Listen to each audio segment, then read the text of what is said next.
ever man po na mag-resign si Speaker Romualdez at ito po ay para maging malaya ang pag-iimbestiga lalo pat nababanggit nga ang kanyang pangalan. Magiging maayos po ito at makatanggap-tanggap kung ang kanyang dahilan po ay para maging maisalba rin po ang integridad ng institusyon at para nga sa isang malayang pag-iimbestiga.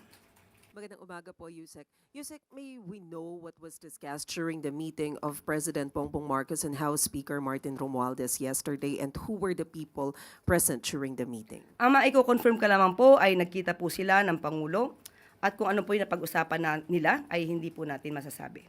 Okay, but clearly yesterday, Yusek, mainit po na usapin yung change of leadership in Congress. So I wonder if the President gave his blessings na mapalitan yung head ng Congress, considering that Congressman Toby Chanco himself said that although co-equal body, they respect the President, so they need to discuss the issue with the President.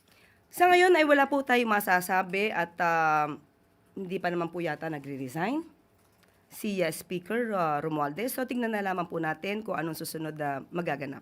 Last na lang po, ma'am.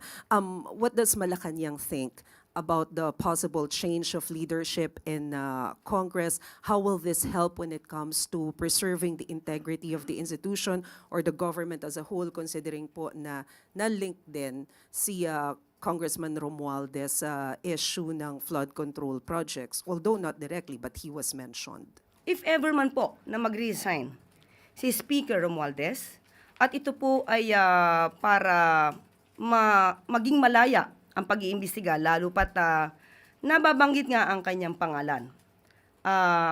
Magiging maayos po ito at makatanggap-tanggap kung ang kanyang dahilan po ay para maging maisalba rin po ang integridad ng institusyon at para nga sa isang malayang pag-iimbestiga.